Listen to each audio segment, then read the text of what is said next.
além do que se vê. Análise do conceito weberiano de vocação à luz da dinâmica do empreendedorismo religioso. Texto de Alessandro Gomes Enoch, Alex Fernando Borges, Jaqueline Florindo Borges. Resumo. Este trabalho tem como objetivo analisar como a dimensão religiosa da vida influencia a ação de empreendedores do ramo de artigos religiosos, dando-se destaque ao quanto este agir é tratado como uma vocação, orientação, sugestão divina. Para a coleta de dados, foram realizadas entrevistas com 30 empreendedores de artigos religiosos de 5 denominações: catolicismo, protestantismo, espiritismo, umbanda e candomblé, das principais cidades do Triângulo Mineiro: Uberlândia, Uberaba, Araguari e Ituiutaba. Os resultados obtidos a partir da técnica de análise de discurso mostram a existência de elementos não racionais no processo de tomada de decisão para a abertura e na gestão desses empreendimentos. 1. Concepção do empreendimento como desígnio divino. 2. Orientação divina para a gestão do empreendimento. 3. Comércio como meio de realização espiritual. 4. Interferência de conflitos mundanos e espirituais no negócio, dentre eles a sobrevivência e lucro legítimo.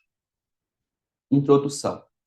É fato comumente aceito nos estudos de antropologia, história e sociologia que as categorias vinculadas ao universo religioso constituem elementos centrais para a compreensão da existência humana em sociedade. Tal realidade fica ainda mais evidente na medida em que autores como Weber, por exemplo, partem da compreensão do sentido da ação humana para dar cabo de sua sociologia compreensiva e inserem a moral como um elemento central da análise na modernidade. Por outro lado, a temática da religião, bem como suas interseções com o universo empresarial, são parcamente trabalhadas pelos autores das áreas de estudos organizacionais. Além disto, parece haver ainda, por parte de outros, certo incômodo gerado pelas tentativas de apropriação de temáticas do universo religioso em um espaço pretensamente laico, como é o caso das empresas. Há que se destacar, no entanto, que a pretensa laicidade empresarial configura-se, em nosso entender, enquanto um mito. Mito este que obscureceria outras possibilidades alternativas de compreender o universo empresarial. Tal mito, disseminado e propagado através de um discurso que privilegia uma racionalidade de natureza instrumental técnica, pode ser inicialmente desconstruído, na medida em que observemos qualquer indivíduo que trabalhe em uma organização moderna. Suas angústias, alegrias, desilusões, indecisões, entre outros tantos exemplos, são permeados por pequenos gestos e rituais que demonstram claramente que a faceta do homo religioso está intrinsecamente relacionado ao homo organizacional e vice-versa. Na realidade, tais facetas do homem moderno não podem ser simplesmente separados no plano social, a não ser por uma compreensão limitada da existência humana em sociedade. Como será exposto a seguir, esta pretensa laicidade presente no plano social e organizacional parece ser credora, na verdade, de uma compreensão limitada por parte de alguns estudiosos acerca do conceito de secularização presente na obra weberiana.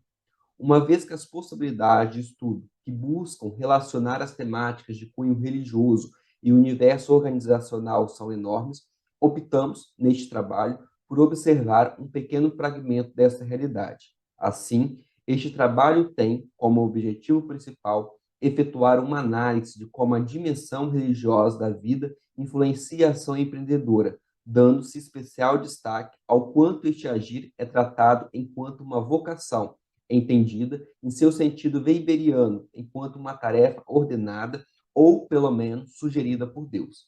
É evidente que, pela amplitude do tema e pela limitação de nossa capacidade, seremos obrigados a trabalhar alguns pontos específicos e deixar outros de lado. Esperamos que tais limitações puramente humanas não possam diminuir o trabalho realizado e que possam lançar luzes sobre novas possibilidades de análise na área de estudos organizacionais.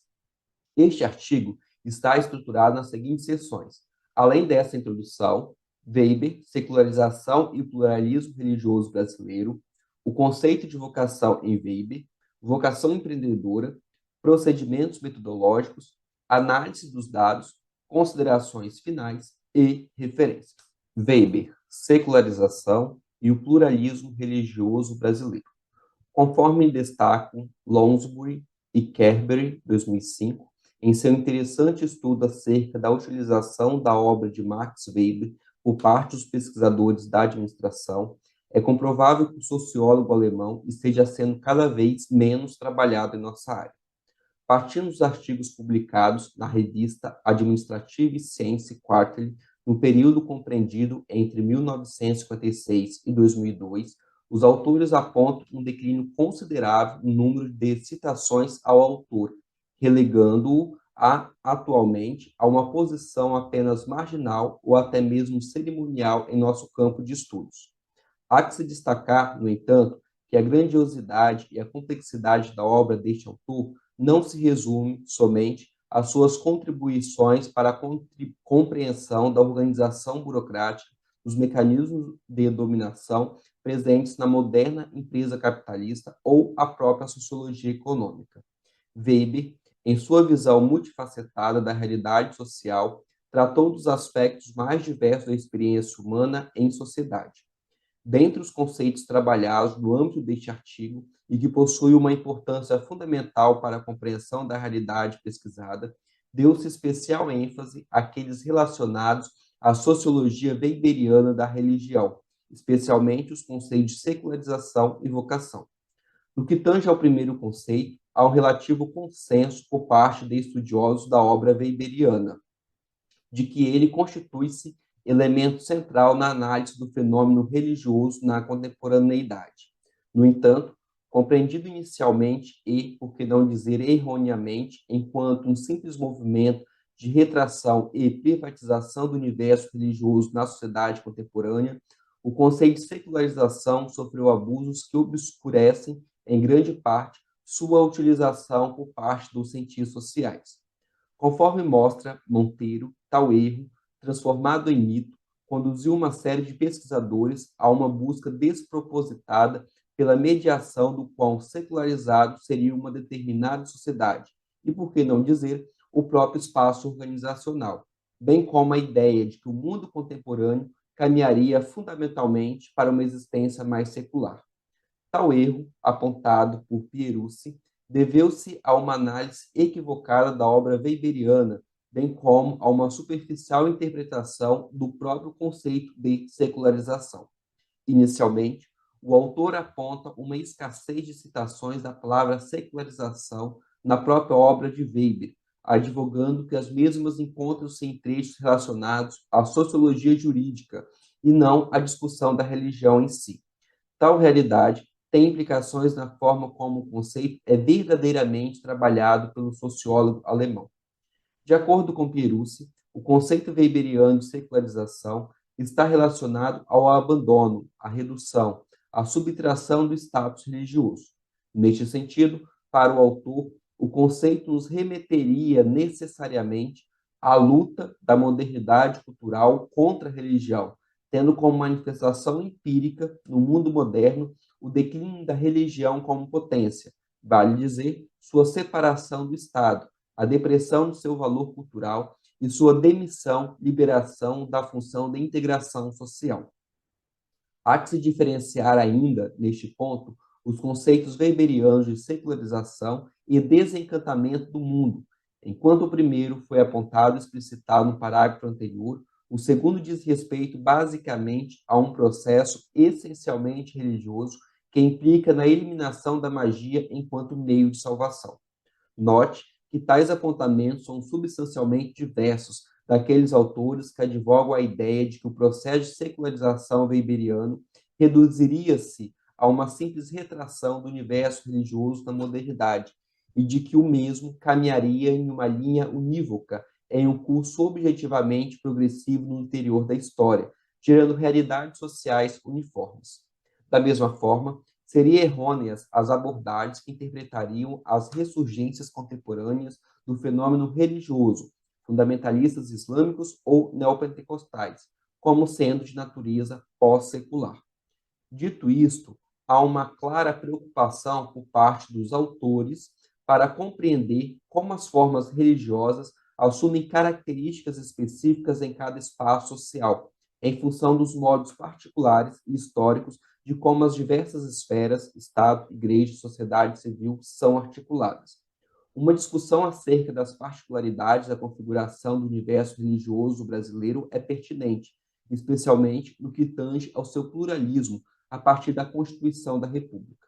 De acordo com Monteiro, no processo de constituição do nosso Estado moderno, como esfera política própria, ao passo que houve o retraimento do catolicismo para o espaço social, produziu-se um intenso conflito em torno da autonomia de certas manifestações culturais de matriz não cristã ou da sua legitimidade para expressar-se publicamente.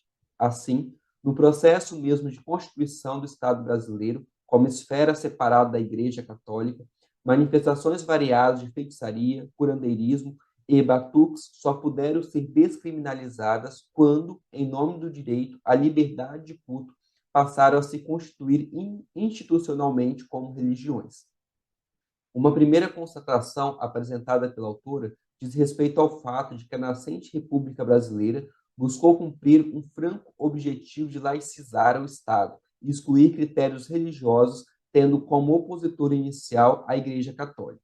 Assim, conforme destaca Monteiro, todas as deliberações legais sobre a religião visavam separar os atos civis e os atos religiosos, católicos, matrimônio, batismo, sepultamento, educação, saúde, etc., e fiscalizar o patrimônio da Igreja e das ordens religiosas católicas. Não há, por assim dizer, neste ponto, uma retração do religioso para o caso brasileiro em direção inequívoca ao universo privado, como contemplado nas abordagens teóricas equivocadas acerca do conceito de secularização. O que pareceu existir é, na verdade, um deslocamento do religioso, especialmente da Igreja Católica, para o plano social.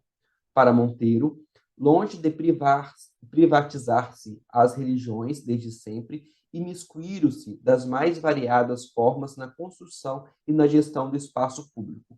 A presença histórica das igrejas cristãs nas áreas de educação, saúde, assistência social, etc., correspondeu a uma delegação consentida e pactuada pelo próprio Estado.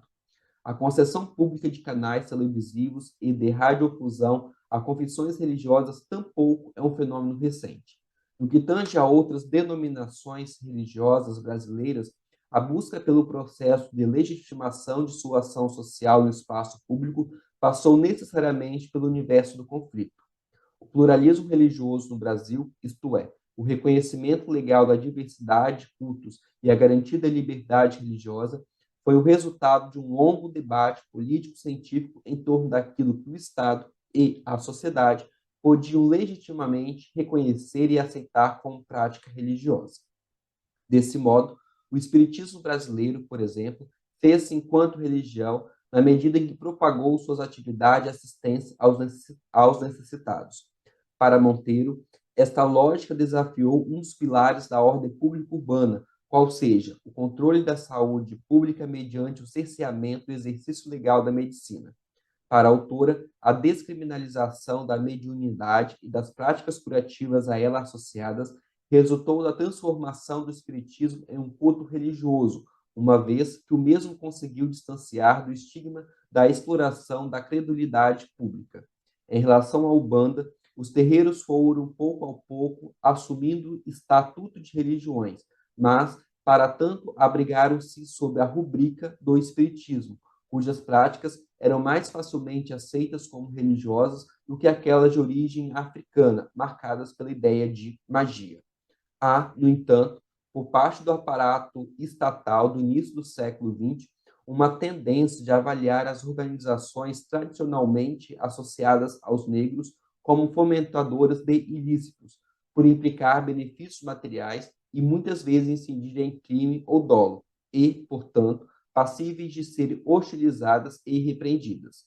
No caso específico da Umbanda, seu reconhecimento como religião ocorreu somente entre os anos 1950 e 1960. Um processo de destradicionalização do campo religioso brasileiro está em andamento, conforme Perussi. Analisando os dados do Censo Populacional Brasileiro de 2000, o autor identifica três movimentos. O primeiro diz respeito ao enfraquecimento do catolicismo enquanto o campo religioso predominante em nosso país. No caso brasileiro, aproximadamente 73,8% da população se autodeclara católica. Um segundo aspecto está relacionado ao enfraquecimento do luteranismo enquanto denominação protestante principal. De acordo com o autor, o que pode ser observado é o aumento do número de denominações neopentecostais para a realidade brasileira, tornando relevante a participação dos evangélicos como o segundo maior agrupamento religioso no ano de 2000, 15,4%. Por fim, observa-se um crescimento daqueles indivíduos que declaram-se como sem religião, 7,3% da população brasileira. Tendo exposto o quadro acima, a próxima seção deste artigo tratará do conceito weberiano de vocação, especialmente aquele tratado na obra A Ética Protestante e o Espírito do Capitalismo. O conceito de vocação em Weber. Em seus escritos acerca da influência dos fatores culturais, principalmente do ethos religioso, sobre a dinâmica da atividade econômica, Weber percorre os caminhos teóricos e metodológicos que definem o conceito de vocação.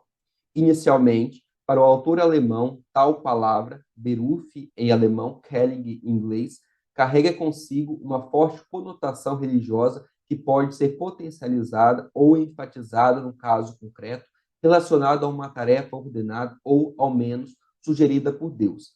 Há que se destacar, no entanto, que o percurso histórico-semântico da palavra demonstra que, para os povos predominantemente católicos, tal conotação não possuía este caráter de projeto de vida para um determinado tipo de trabalho.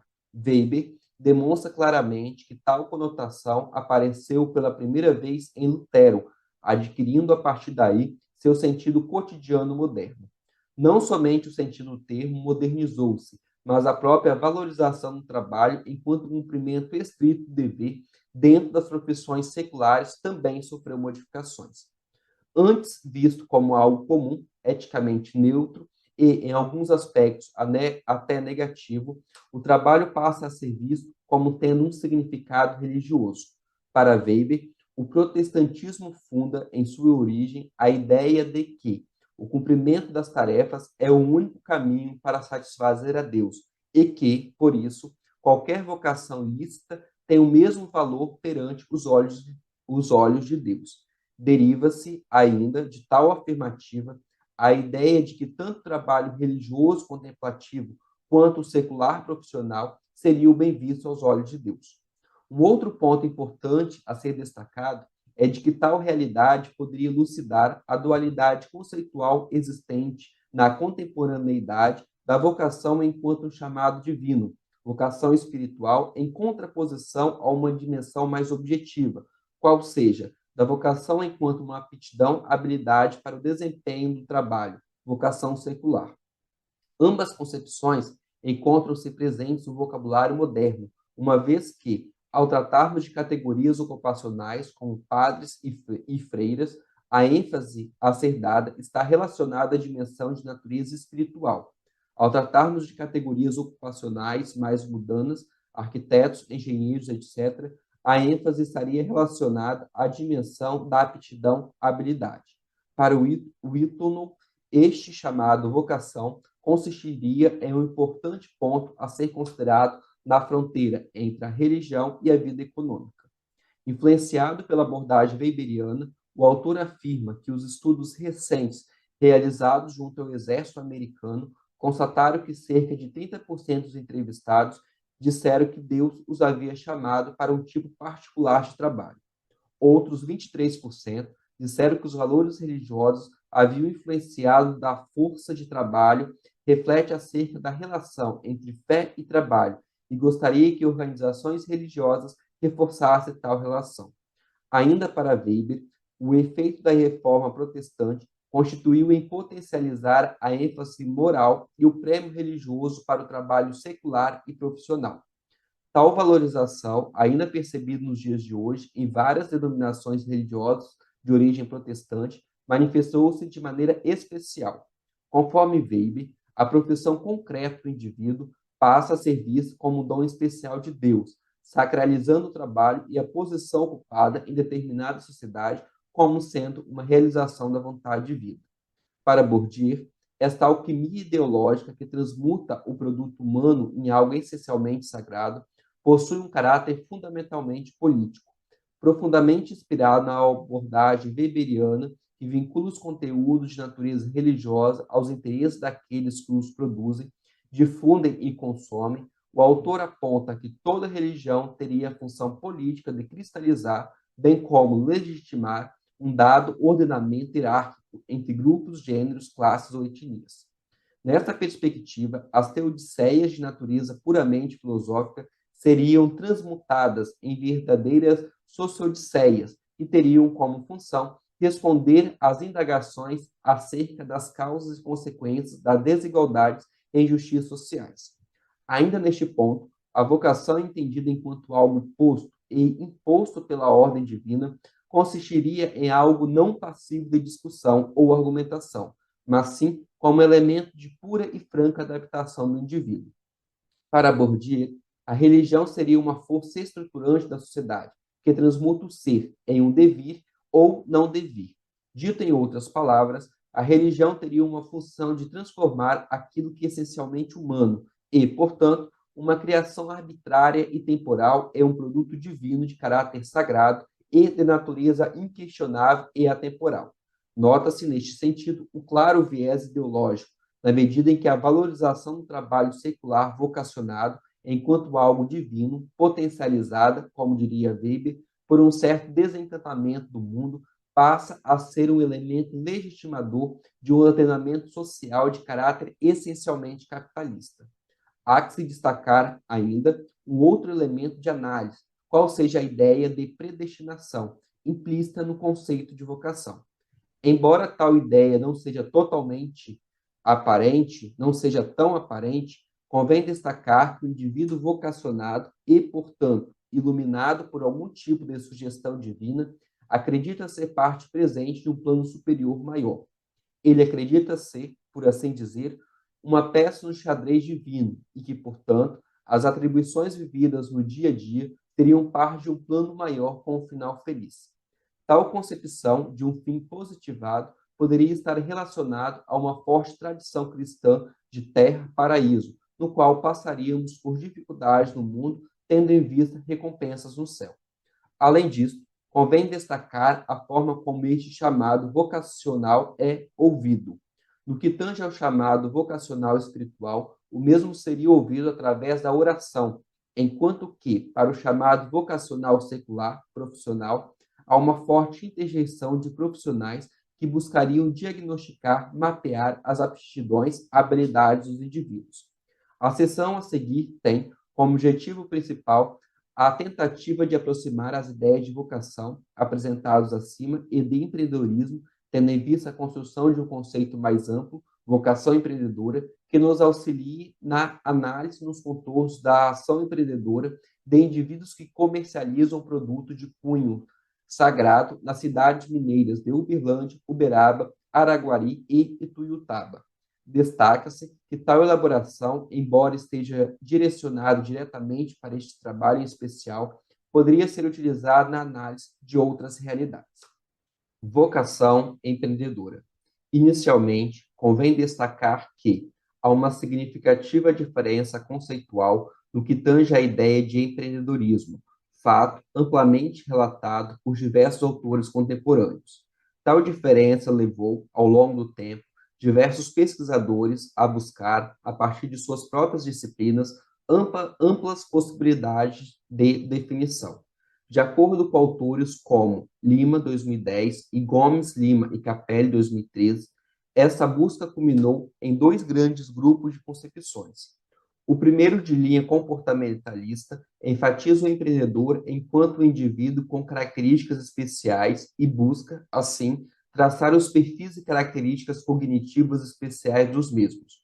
O segundo grupo, de caráter mais amplo, busca deslocar o eixo da pesquisa sobre empreendedorismo para outras vertentes, como, por exemplo, a economia e a inovação, a sociologia e, por fim, para a vertente para a influência de elementos culturais na conformação da ação empreendedora. Dentre os elementos culturais trabalhados pelos autores que estudam o fenômeno do empreendedorismo, especial destaque pode ser dado ao papel da religião. Pesquisadores de diferentes nacionalidades desenvolvem estudos que tentam vincular a afiliação religiosa ao empreendedorismo.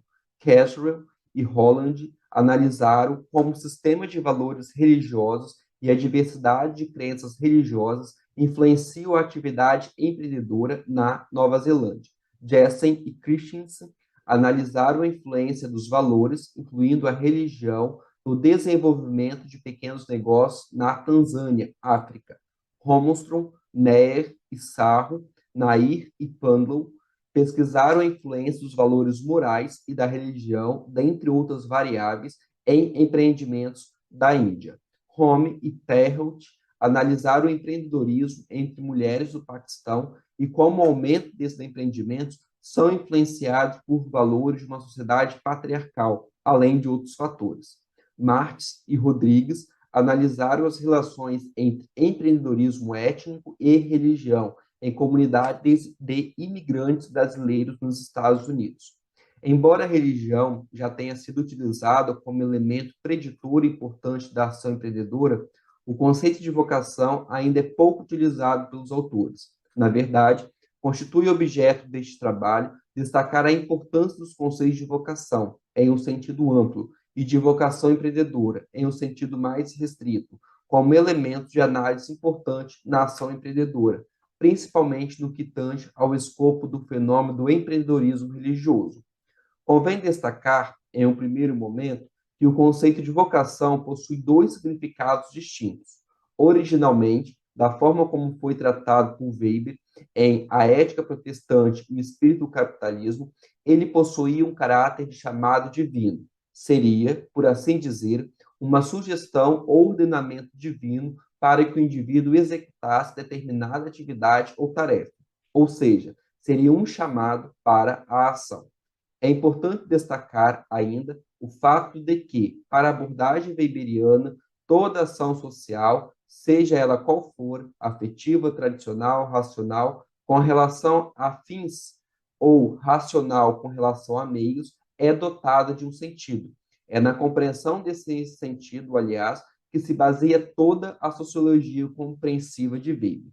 Neste caso, o que deveria ser buscado quando estudamos o fenômeno do empreendedorismo religioso, aquele fenômeno empreendedor motivado pelos aspectos de natureza religiosa, no sentido mais amplo para o termo, seria o sentido que o indivíduo empreendedor atribui à sua ação, no caso, a ação empreendedora, que é, sim, uma ação social dotada de sentido, qual seja o porquê ele age de determinada forma.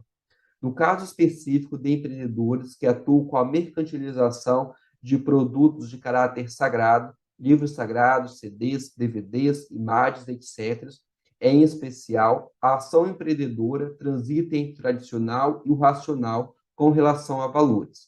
Do ponto de vista tradicional, o sentido da ação seria guiado por questões de natureza religiosa, uma vez que grande parte dos empreendedores normalmente nasce e é criado na religião a qual está ligado diretamente o comércio. Católicos de origem comercializam produtos católicos. Membros da Umbanda ou do Candomblé comercializam produtos dessas denominações, etc.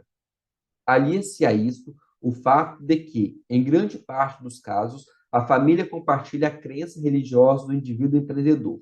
Nota-se, a partir daí, a impossibilidade de tratar a ordem social como um elemento passivo de ser separado em pequenos fragmentos, ou seja, a ideia de que existe um espaço social, um espaço cultural, um espaço religioso e uma série de outros separados entre si. Na verdade, o ordenamento social apresenta-se muito mais complexo do que isto, uma vez que atuam de maneira sistêmica em completa interdependência. No que tange à racionalidade com relação a valores, a relação da mesma com o empreendedorismo religioso também apresenta-se de forma evidente. Há, normalmente, por parte dos empreendedores de artigos religiosos, a franca ideia de que eles não abriram negócio para simplesmente ganhar dinheiro, em um sentido puramente capitalista e racional com relação a fins. Nota-se, ao contrário, um objetivo maior de auxiliar, ajudar, evangelizar, catequizar, ensinar, etc., que guia, em grande parte, a ação empreendedora destes indivíduos. Além disto, as próprias práticas organizacionais do dia a dia refletem este objetivo maior.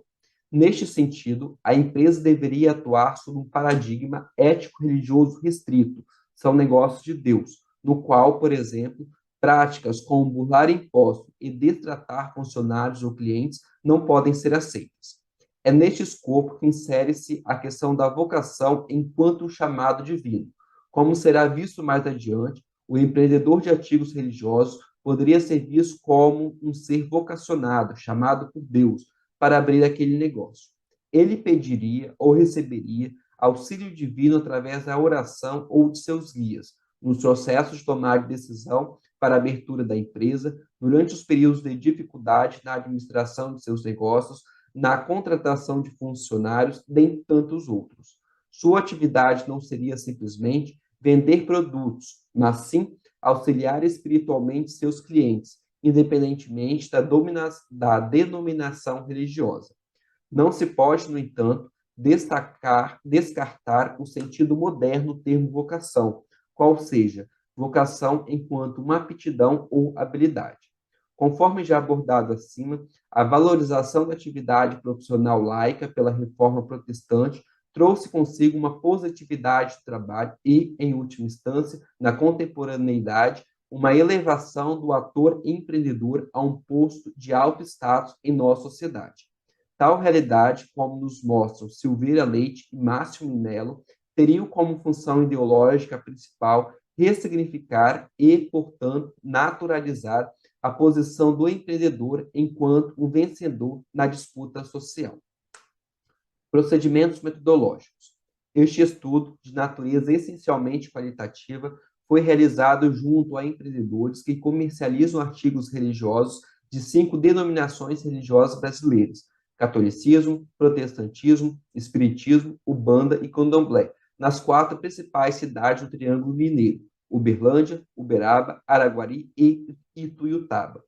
Foram realizadas 30 entrevistas semi-estruturadas no período de junho a dezembro de 2012, cujo roteiro abarcava os seguintes eixos a seguir: informações básicas sobre o entrevistado e a empresa, caracterização da empresa, caracterização do indivíduo enquanto empreendedor, representações do fenômeno religioso, bem como a relação entre religião e práticas organizacionais. A justificativa para a realização de entrevistas semi-estruturadas neste trabalho residiu no fato de que o entendimento da realidade pesquisada deveria ser buscado no próprio discurso fornecido pelos entrevistados. Na medida que fala de sua própria realidade, os entrevistados deixam transparecer, além dos fatos objetivos, elementos subjetivos que podem ajudar a esclarecer o fenômeno estudado. As transcrições das entrevistas deram origem a um arquivo com 697 páginas. O tempo total de áudio de gravação foi de 2.011 minutos, o que significa um tempo médio de 64 minutos para cada entrevista. A distribuição dos estabelecimentos por religião, considerando a religião predominante dos artigos religiosos comercializados, foi a seguinte: 9 da religião católica, 8 da Umbanda com Candomblé, 7 de religiões evangélicas, 6 da religião espírita. Em relação ao perfil dos entrevistados, foram entrevistados 14 homens e 16 mulheres. Ressalta-se que, por limitações de espaço, serão apresentados neste artigo apenas aquelas falas que consideramos como sendo as mais representativas das categorias de análise exploradas. Em uma primeira leitura das transcrições das entrevistas, algumas categorias de análise foram identificadas. 1. A relação entre a concepção do empreendimento com a ideia de desígnio divino. 2. A crença na orientação divina para a gestão do empreendimento. 3. A relação entre a atividade comercial e a realização espiritual. E 4. A interferência de conflitos mundanos e espirituais no negócio. Em outra etapa de análise das entrevistas, uma pesquisa mais detalhada dessas categorias foi realizada. O procedimento de análise de dados inseriu-se no campo da análise do discurso de inspiração francesa, tendo como objetivo fundamental a transposição do limite formal do enunciado e uma aproximação do universo semântico, principalmente em seu aspecto ideológico. O campo da análise do discurso nasceu no horizonte do marxismo francês da década de 1960 e avançou sobremaneira sobre todas as disciplinas como a sociologia e antropologia, uma vez que os aspectos vinculados à atividade empreendedora de natureza religiosa foram aprendidos no campo do discurso, entendeu-se que tal abordagem seria mais adequada na compreensão das condições de produção e reprodução de tal atividade no contexto das cidades escolhidas. Resultados da pesquisa e análise dos dados. Nesta sessão, apresentamos e discutimos os resultados da investigação de campo à luz dos objetivos da pesquisa e do referencial teórico aqui articulado. Como visto anteriormente, o fenômeno do empreendedorismo pode ser vinculado a elementos da religião. Paralelamente, o mesmo fenômeno também pode ser associado a perspectivas como as apontadas por Weber a partir do conceito de vocação. Aqui, procuramos explorar a noção integrada de vocação empreendedora e religião anteriormente apresentada, tendo em vista os seguintes eixos temáticos. 1. A concepção do empreendimento entre o desígnio divino ou estudo racional. 2. Orientação divina para a gestão do empreendimento. 3. Comércio como meio de realização espiritual. E 4. Interferência de conflitos mundanos versus espirituais no negócio e na concepção do lucro. Inicialmente, a análise terá como norteador principal a ideia de que a tomada de decisão quanto à abertura de novos empreendimentos no ramo da comercialização de artigos religiosos na região estudada não está pautada unicamente em uma lógica racional analítica. Como será exposto a seguir, elementos de natureza subjetiva e racional parecem fazer parte deste processo. Nessa direção, fazem parte do fragmento discursivo 001 os personagens explícitos do sujeito enunciador, entrevistado, dos 5 filhos do caçula, filho e Deus.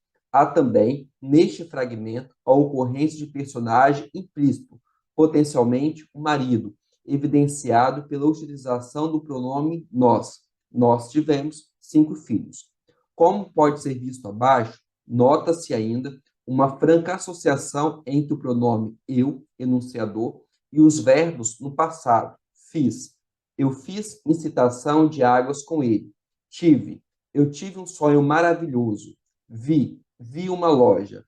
Peguei e falei. Sonhei. Sonhei com uma loja. Registrei.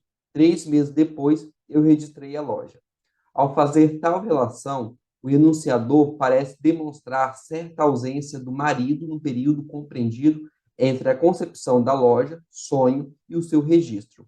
Tal vazio é preenchido implicitamente pela figura de Deus, uma vez que o enunciador utiliza a temática da fé como elo de ligação entre a morte do filho e o registro da empresa. 001. Nós tivemos 5 filhos. O caçula, ele apareceu com uma enfermidade, que é ataque idoso, e que ele já nasceu com ela. E nós andamos para muitos lugares procurando a melhora dele. Inclusive, eu fiz incitação de águas com ele e tal. Aí, um belo dia, eu falo belo dia, uma bela noite, eu tive um sonho maravilhoso e vi uma loja com os artigos evangélicos, as bíblias, tudo na vitrine. Aí eu peguei e falei para ele artigos evangélicos, e o nome era. Um mês depois do sonho, Deus chamou ele. E a loja, hoje, para mim, é consolo. Aí, então, pela fé, 3 meses depois, eu registrei a loja. Entrevistado 11. Cumpre destacar ainda a especificidade do sonho relatado pelo enunciador. A utilização do adjetivo maravilhoso parece demonstrar não um sonho qualquer, rotineiro, mas um acontecimento potencialmente relacionado a uma dimensão espiritual. Tal hipótese pode ser comprovada pelas figuras de caráter religioso representadas no sonho, artigos evangélicos, bíblias, bem como a proximidade das figuras sonho e Deus. Nota-se, a partir daí, que a concepção do empreendimento, bem como sua implementação, parte de um elemento subjetivo e racional, espiritual, que não se encaixa perfeitamente na noção do empreendedor enquanto um tomador de decisões totalmente racional que enxerga oportunidade de negócio em um nicho de mercado. A concepção do negócio, ao contrário, parece ter sido sugerida em um sonho ao enunciador pelo próprio Deus e mantida pelo enunciador através do Instituto da Fé. Aí, então, pela fé, 3 meses depois, eu registrei a loja. Convém destacar aqui a proximidade de tal realidade com o conceito weberiano de vocação. Conforme já visto, a vocação, em seu sentido espiritual, configura-se como um chamado ou sugestão de Deus para executar determinada atividade. Tal ponto pode ser observado ainda nos fragmentos discursivos 002, 003, 004, 014 e 014. Nestes fragmentos, há uma recorrência no aparecimento da figura de Deus enquanto um ser que fundamentalmente age. Foi uma luz que Deus abriu no nosso caminho, que cobra, Deus me cobra disso desde pequena, que orienta. Todas as vezes que eu fui fazer alguma coisa não estando debaixo da orientação de Deus, eu dancei.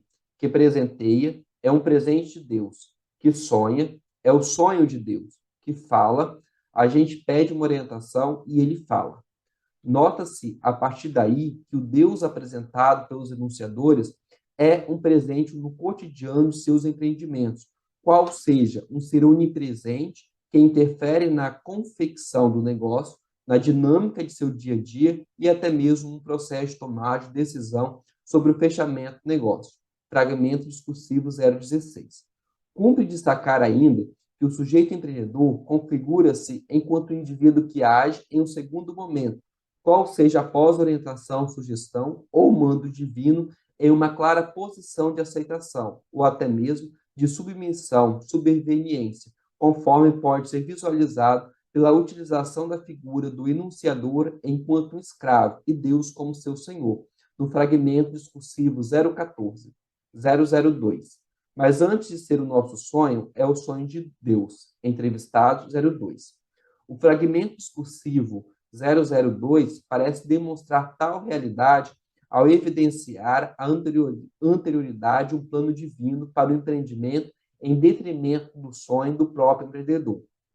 O empreendedor parece, nesse sentido, ser um artífice, um cumpridor da vontade divina, uma vez que o sonho de abertura da empresa não pertence ao indivíduo, mas sim ao próprio Deus.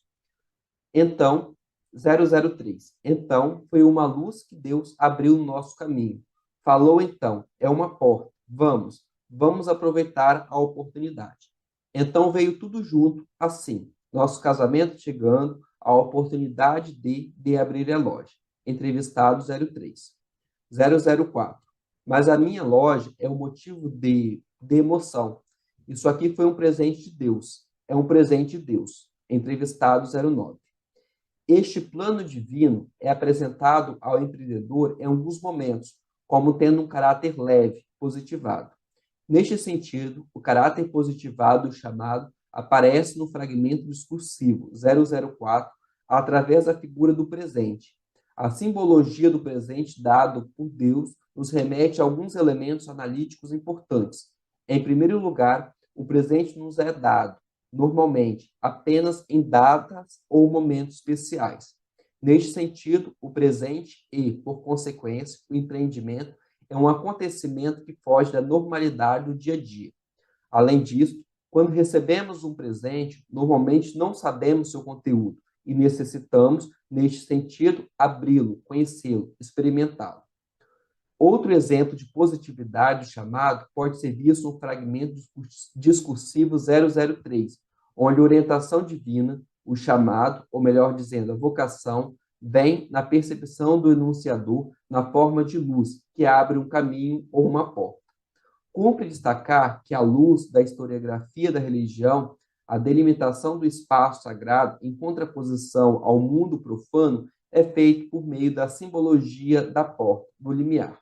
Daí a grande importância das portas dos templos religiosos, uma vez que elas representariam, de alguma maneira, o veículo de passagem entre um espaço sacralizado e outro profano.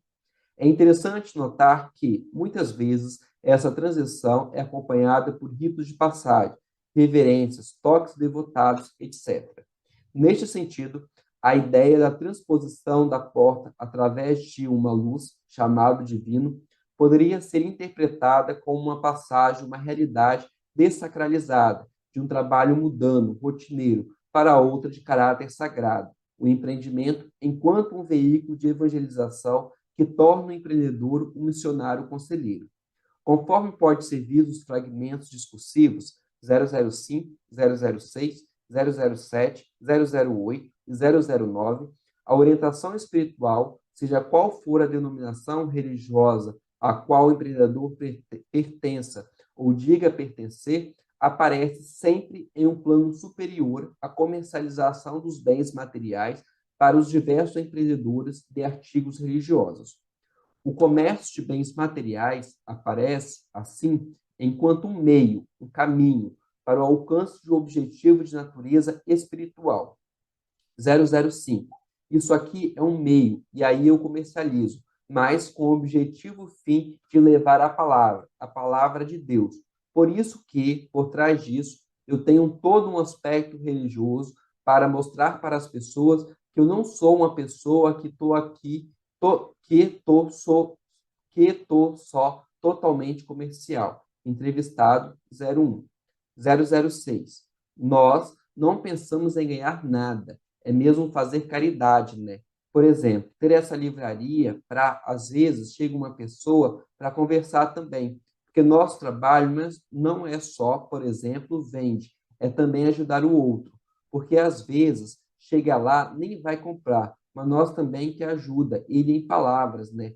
Como as coisas de Deus, Nossa Senhora para elas. Vendemos quase nada, doamos talvez, quem não pode pagar. Entrevistado 07. 007. Aqui eu acho que principalmente o que envolve é o que não é material.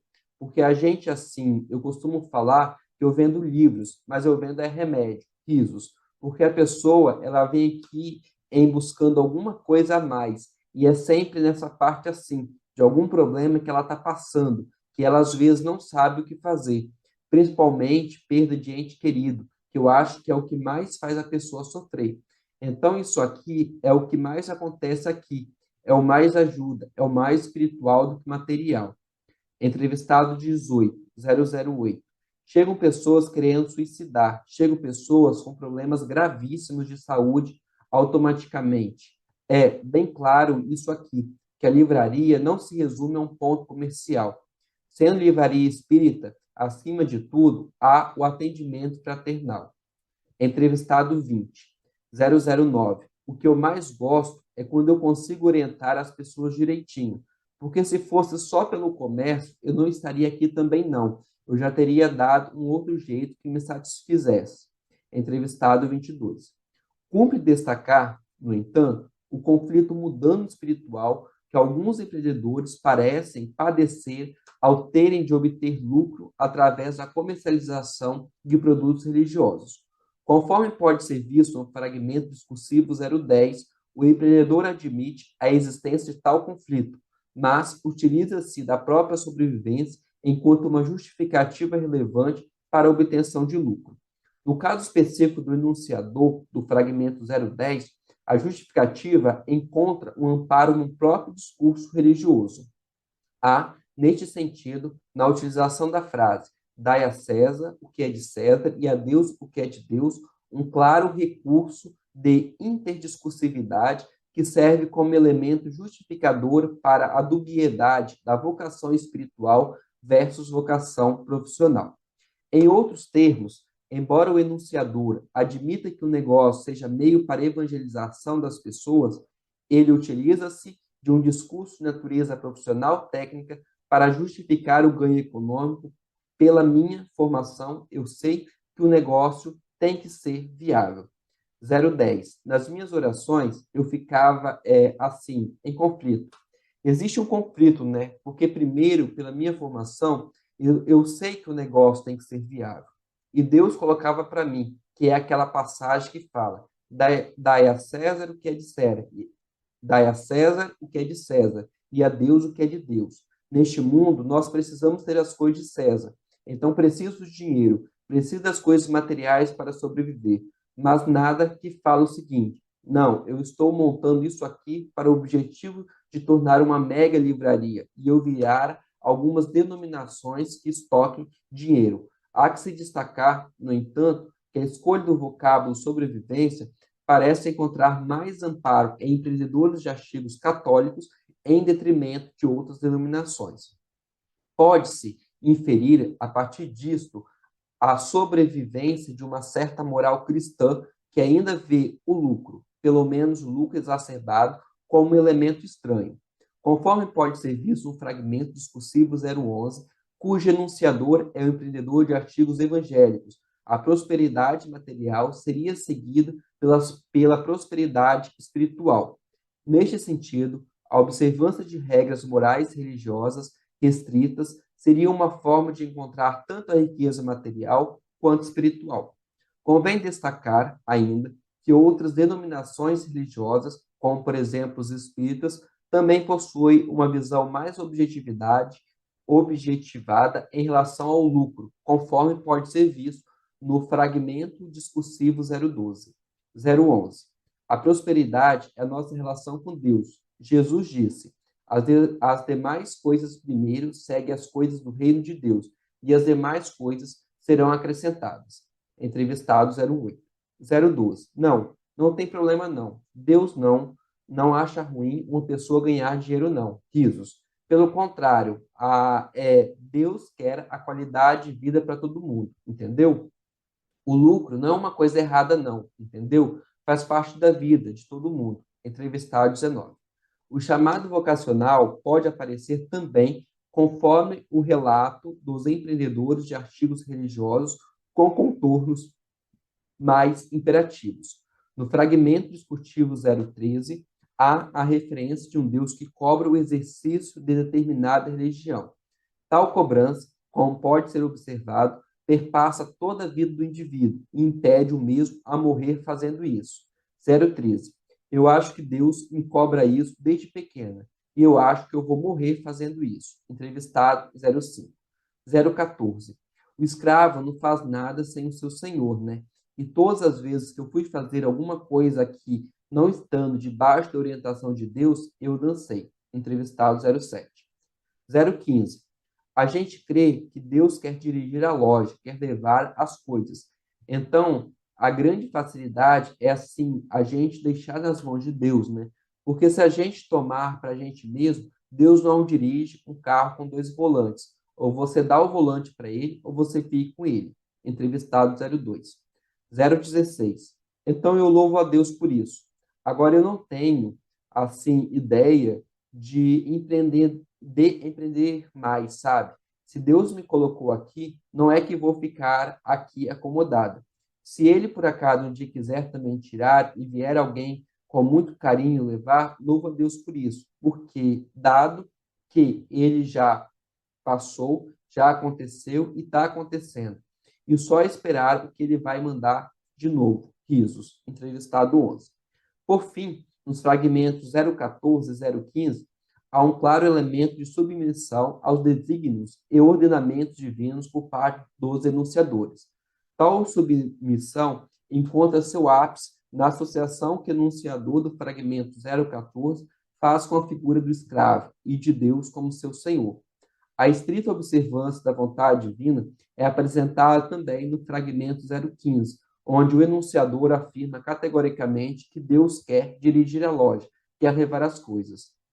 Nota-se, a partir daí, que na visão destes empreendedores de artigos religiosos, não somente a concepção do negócio, mas também a sua própria administração passa por uma orientação de natureza espiritual. Dito de outra forma, o volante do carro, direção da empresa, deveria estar sob o comando de Deus e não do empreendedor. Considerações finais. Procuramos, neste trabalho, efetuar uma análise de como a dimensão religiosa da vida influencia a ação empreendedora de indivíduos que comercializam artigos religiosos, dando-se especial destaque ao quanto este agir é tratado enquanto uma vocação, entendida em seu sentido weberiano, enquanto uma tarefa ordenada, ou pelo menos sugerida por Deus. Partindo de 30 entrevistas realizadas junto a empreendedoras de artigos religiosos de 5 denominações diferentes: catolicismo, protestantismo, espiritismo, umbanda e candomblé, das principais cidades da região do Triângulo Mineiro, Uberlândia, Uberaba, Araguari e Ituiutaba, utilizou-se a técnica de análise de discurso para constatar a existência de elementos não racionais, subjetivos, no processo de tomada de decisão para a abertura e na gestão de novos negócios no ramo de artigos religiosos. Sendo assim, foram identificadas fortes evidências de que a questão vocacional constitui-se enquanto um importante elemento para a compreensão da ação empreendedora em empresas que comercializam artigos religiosos. Tal chamada vocação, em seu caráter positivo ou negativo, encontra-se presente em grande parte das entrevistas realizadas e insere-se no cerne da concepção e gestão deste tipo de empreendimento. Desta forma, o chamado vocacional para a criação de empreendimentos que comercializem artigos religiosos vem através de uma orientação divina leve, na medida em que os enunciadores utilizam-se termos como luz, presente, porta, entre outros. Como pode ser visto, também o chamado vocacional pode ter contornos mais imperativos na forma de cobrança de um Deus que demanda a própria direção do negócio. De qualquer forma, com ou sem conflito interno, a concepção e gestão do empreendimento de artigos religiosos não tem uma natureza puramente comercial, mas sim de orientação espiritual para os clientes. Nota-se, a partir daí, o caráter missionário de alguns destes empreendedores, que mesmo não sendo religiosos em seu sentido formal, ou seja, que ocupa cargos na organização religiosa, atuam como disseminadores da doutrina religiosa da qual cultuam. Convém apontar ainda que esta concepção da vocação, enquanto chamado divino, apresenta-se mais claramente junto a empreendedores que comercializam artigos religiosos, mas não pode ser simplesmente subestimado na análise de empreendedores cujos negócios são de natureza laica. Além disso, a análise feita proporcionou a possibilidade de refletirmos acerca das possibilidades de confecção do conceito de vocação empreendedora, que, a nosso ver, poderia ser considerada como um chamado de origem espiritual, social, família, escola, empresa, igreja, partido político, entre outros, ou individual, que dota de sentido, guia e motiva a ação empreendedora. Nota-se, finalmente, a partir da análise da realidade pesquisada, que o processo de secularização weberiano, visto em sua vertente de depressão do valor cultural da religião na sociedade contemporânea, deve ser relativizado. No caso específico dos empreendimentos estudados, embora o fenômeno religioso esteja revestido de uma lógica comercial capitalista, aquele não encontra-se ausente. Tal realidade pode ser observada, por exemplo, no caráter missionário da comercialização dos artigos religiosos realizado nestes espaços. A venda do artigo não resumiria-se somente a um ato mercantil desacralizado, mas também a um momento de aconselhamento e acolhimento espiritual ou religioso. Além disso, é patente a ideia, especialmente os empreendimentos que comercializam artigos ligados a religiões de matriz africana, Umbanda e Candomblé, que os produtos vendidos possuem um caráter mágico, que aproxima o consumidor do Instituto da Salvação. Por fim, destaca-se o fato de que o pluralismo religioso brasileiro, fruto de um processo conflituoso de conformação histórica e social que articula as esferas do Estado, da Igreja e da sociedade civil, reflete-se no universo dos empreendimentos pesquisados. Há, por assim dizer, uma lógica competitiva presente nas empresas que comercializam artigos religiosos, em suas diversas denominações, que ultrapassa a dimensão capitalista e avança em termos de uma competição de cunho espiritual. Uma vez que as análises entendidas no escopo deste trabalho restringiram-se apenas ao universo de 4 importantes cidades mineiras, Uberlândia, Uberaba, Ituiutaba e Araguari, sugere-se como novas possibilidades de pesquisa que as interseções entre a dimensão religiosa e a ação empreendedora sejam buscadas em outras cidades brasileiras. Futuros trabalhos poderiam buscar tal aproximação também ao analisar a dinâmica empreendedora presente em festas populares de cunho religioso, Festa do Círio de Nazaré, no Pará, ou de Nossa Senhora Aparecida, em Aparecida do Norte, São Paulo, por exemplo, ou em localidades com turismo religioso evidente, santuários ou a casa de Chico Xavier, por exemplo.